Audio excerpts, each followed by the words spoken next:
Welcome back on my channel commerce with me. मैं आपको बता दूं, इस वीडियो में मैं आपको मेमोरेंडम ऑफ एसोसिएशन की सारी क्लोजेस समझा दूंगी, इसलिए वीडियो को लास्ट तक जरूर देखना। पहला क्लोज है आपका नेम क्लोज। नेम क्लोज में क्या आता है? आपका name of the company, company का जो आप नाम रखे हो या आप रखने वाले हो, रजिस्टर ऑफिस में जब रजिस्टर करवाने वाले हो आप नाम को, वो नाम आप किस में लिखोगे? नेम क्लोज में। ठीक है। अब आपकी कंपनी तीन तरह की होती है कि आप कंपनी प्राइवेट कंपनी खोलना चाहते हो या पब्लिक कंपनी खोलना चाहते हो या 1% कंपनी खोलना चाहते हो। अब जब भी आप प्राइवेट कंपनी खोलते हो तो प्राइवेट कंपनी के नाम के एंड में क्या लिखा हुआ होता है? Private company limited. इसी तरह पब्लिक कंपनी के नाम में क्या लिखा हुआ होता है? Public company limited. और 1% कंपनी होता है, उसे अपन कैसे आइडेंटिफाई कर सकते हैं कि ये 1% कंपनी है? ये आइडेंटिफाई कर सकते हैं अपन, उसका नाम होगा पहले तो, जैसे राम एंड श्याम कंपनी है तो Ram and Shyam company bracket में लिखा होगा 1% कंपनी। ठीक है। अब आप इससे पता चल जाएगा कि आपको कौन सी कंपनी होगी। ठीक है। अब आपका आता है रिजर्वेशन ऑफ नेम, मतलब आप जब आप नाम रखते हो कंपनी का तो आपको क्या क्या करना पड़ता है, क्या क्या फॉर्मेलिटीज पूरी करनी पड़ती है। फर्स्ट है the application shall be in such form and manner and accomplish bye such fees and may be prescribe. आपको एप्लीकेशन फॉर्म भरना पड़ता है आप रजिस्टर करवाने के लिए, कंपनी का नाम रजिस्टर करवाने के लिए आपको फॉर्म फिल करना पड़ता है। इसके साथ साथ आपको फीस भी देनी पड़ती है रजिस्ट्रार ऑफिस में। फर्स्ट पॉइंट यही बोल रहा है, आपको रजिस्ट्रार ऑफिस में क्या देनी पड़ती है? फीस देनी पड़ती है और आपको फॉर्म फिल करना पड़ता है। सेकंड पॉइंट है आपका reserve the name for a period of 20 days from the date of approval. आप कंपनी इनकॉर्पोरेट करवा रहे हो, आप रजिस्टर ऑफिस में रजिस्टर करवा रहे हो, आप कंपनी को जिस दिन आपने रजिस्टर करवाया है, डॉक्यूमेंट जमा कराया है, उस डेट से आपके नेक्स्ट 20 डेज के अंदर आपको आपकी कंपनी का नाम सबमिट करवाना पड़ेगा रजिस्ट्रार ऑफिस में। ठीक है। ये हो गया रिजर्वेशन ऑफ नेम। जब आप नाम रिजर्व करवाते हो तब क्या क्या करना पड़ता है। अब अगर आप रिजर्वेशन करवाते हो बेस्ड ऑन रॉन्ग इंफॉर्मेशन, आप गलत इंफॉर्मेशन देकर आप क्या करवा रहे हो, रजिस्टर ऑफिस में कंपनी का नाम रजिस्टर करवा रहे हो, तो आपके साथ क्या हो सकता है? If the company has not been incorporated, आपकी कंपनी इनकॉर्पोरेटेड नहीं हुई है, मतलब अभी तक फॉर्म नहीं हुई है, और the reserve name shall be cancel, आपका कंपनी का नाम क्या हो सकता है? कैंसिल हो सकता है। मतलब अगर आप रजिस्टर ऑफिस में आप रजिस्टर करवाने जा रहे हो और रजिस्ट्रार को पता चल गया कि ये गलत इंफॉर्मेशन है तो आपकी कंपनी का नाम कैंसिल कर दिया जाएगा। फर्स्ट पॉइंट ये हो गया। सेकंड पॉइंट क्या बोलता है? If the company has been incorporated, अगर आपकी कंपनी इनकॉर्पोरेटेड हो चुकी, मतलब आपकी रजिस्टर ऑफिस में रजिस्टर हो चुकी बाय द नेम, जो नाम आपने बताया है, reserve on the basis of wrong information correct information, मतलब अगर आपने गलत इंफॉर्मेशन देकर, रॉन्ग इंफॉर्मेशन देकर अगर आपने रजिस्टर ऑफिस में कंपनी रजिस्टर करवाया है तो क्या होगा आपके साथ? Direct company to change its name, आपकी कंपनी का नेम क्या है? 3 मंथ के अंदर चेंज हो जाएगा। दूसरा क्या हो सकता है आपके पास? स्ट्राइक ऑफ द नेम, आपकी जो कंपनी का नाम है उसे हटा दिया जाएगा। थर्ड पॉइंट क्या बोलता है? Winding up of the company, मतलब आपकी कंपनी को क्या कर दिया जाएगा? बंद कर दिया जाएगा। ठीक है। आपको नेम क्लोज में क्या क्या लिखना पड़ेगा? आपको ये सारे पॉइंट्स लिखने पड़ेंगे। सेकंड है आपका ऑब्जेक्टिव क्लोज। ऑब्जेक्टिव क्लोज में क्या होता है? आप कंपनी को रजिस्टर करवाने जा रहे हो। ठीक है। अब रजिस्टर करवाने जा रहे हो, आपने नेम क्लोज में कंपनी का नेम रजिस्टर करवा दिया। ठीक है। अब सेकंड क्लोज में क्या है? ऑब्जेक्टिव। कंपनी, आप किस ऑब्जेक्टिव के लिए आप कंपनी ओपन कर रहे हो, वो ऑब्जेक्टिव आप किस में लिखोगे? ऑब्जेक्टिव क्लोज में। अब कुछ प्रोविजंस हैं जो आपको ध्यान रखना पड़ेगा ऑब्जेक्टिव क्लोज बनाते वक्त। वो क्या है?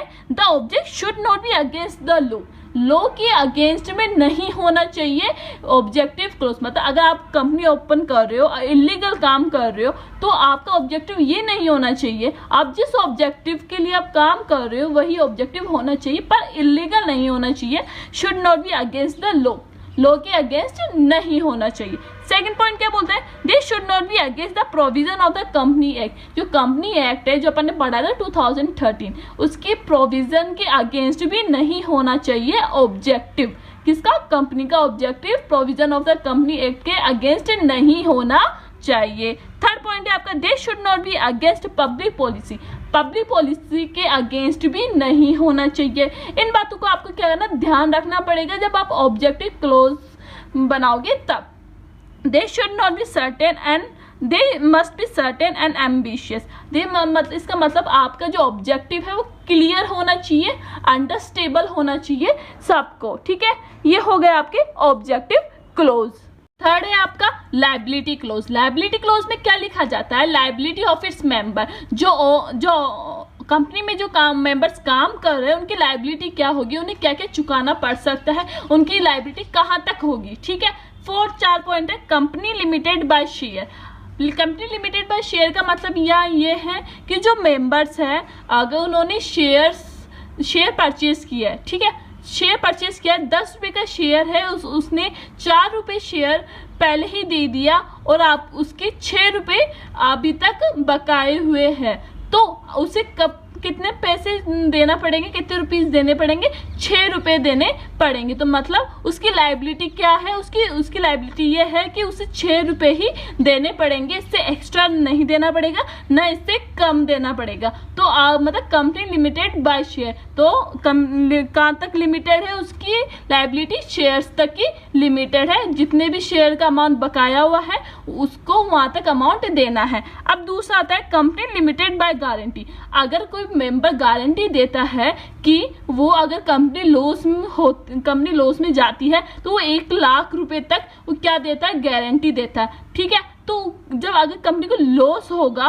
तो क्या होगा, उस मेंबर को क्या देना पड़ेगा, 1 लाख रुपए देने पड़ेंगे जब कंपनी लॉस में आएगी, न तो 1 लाख रुपए से ज्यादा देना पड़ेगा, न 1 लाख रुपए से कम देना पड़ेगा। तो ये दूसरा लायबिलिटी क्या हो गई कि कंपनी लिमिटेड बाय गारंटी, की मेंबर है जिसने गारंटी दी है कि वो इतने अमाउंट तक अमाउंट पे कर देगा अगर कंपनी लॉस में जाएगी, ठीक है। सेकंड पॉइंट समझ में आ गया।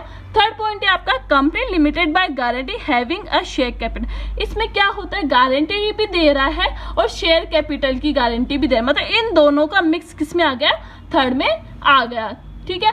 फोर्थ पॉइंट है, लास्ट पॉइंट है, in case of unlimited capital, unlimited company, अगर अनलिमिटेड कंपनी के केस में क्या होगा, जो मेंबर्स होंगे, ठीक है, कंपनी को लॉस होता है तो सारे मेंबर्स को क्या देना पड़ेगा, उस लॉस का भुगतान करना पड़ेगा, उस लॉस को बियर करना पड़ेगा।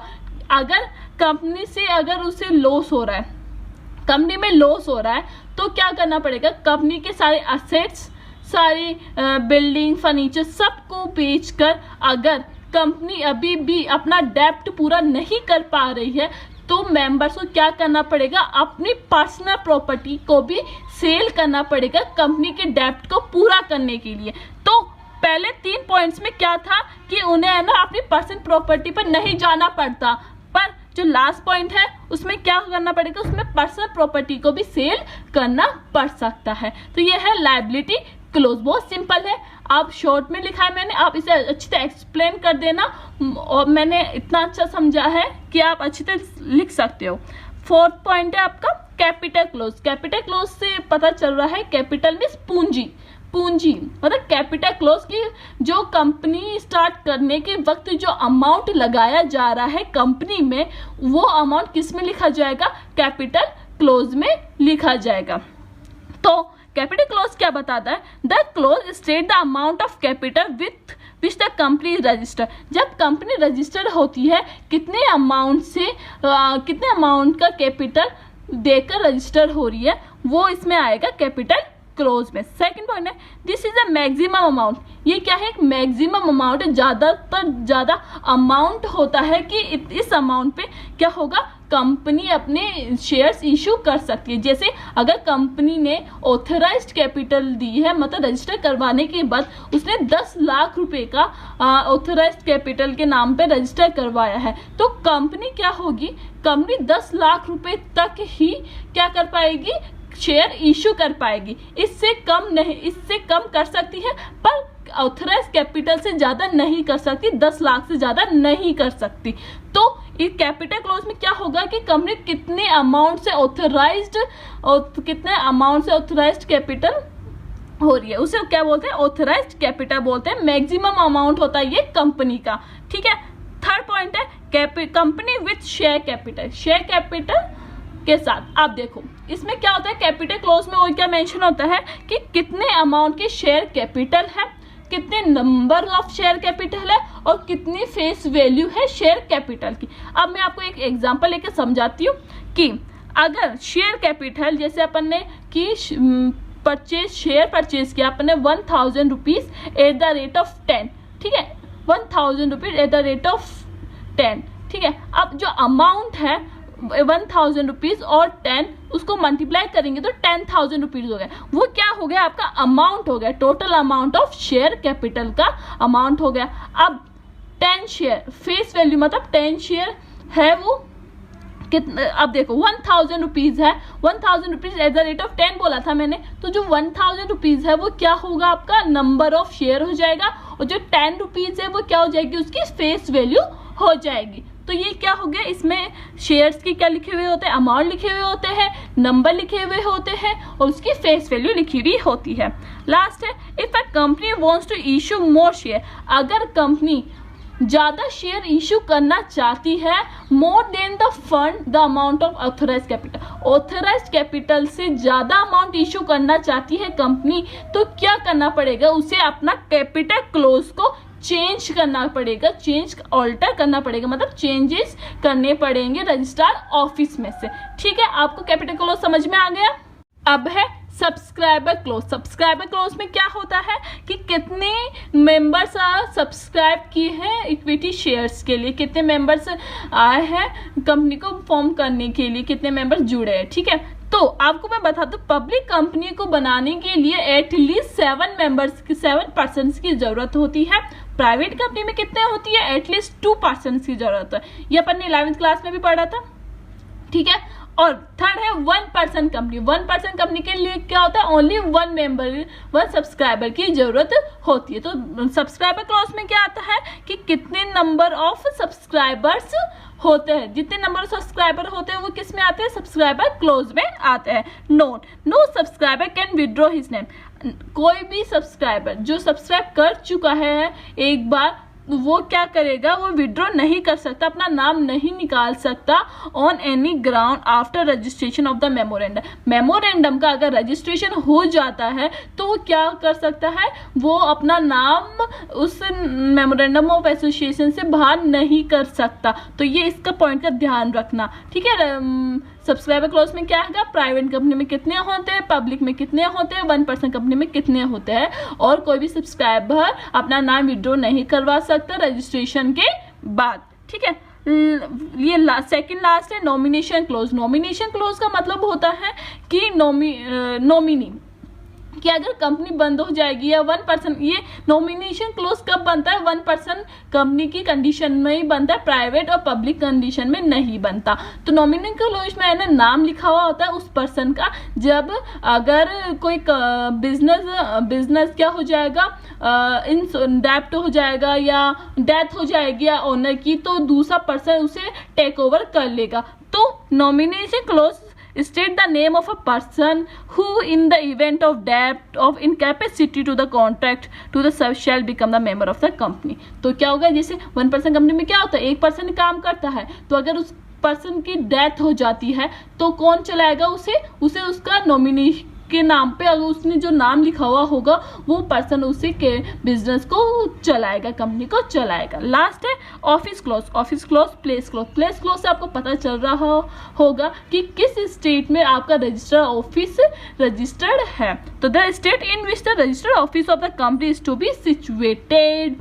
तो जिस स्टेट में आपका रजिस्टर्ड ऑफिस सिचुएटेड है उसमें वो कहाँ लिखा जाएगा, आपका ऑफिस क्लोज। आई होप आपको ये वीडियो अच्छी लगी होगी। प्लीज लाइक जरूर करना, बहुत मेहनत लगती है। नेक्स्ट वीडियो आपके आर्टिकल ऑफ एसोसिएशन बताऊंगी, इसके कंटेंट्स बताऊंगी, उसके अल्टरनेटिव्स बताऊंगी। ठीक है, thank you for watching and keep supporting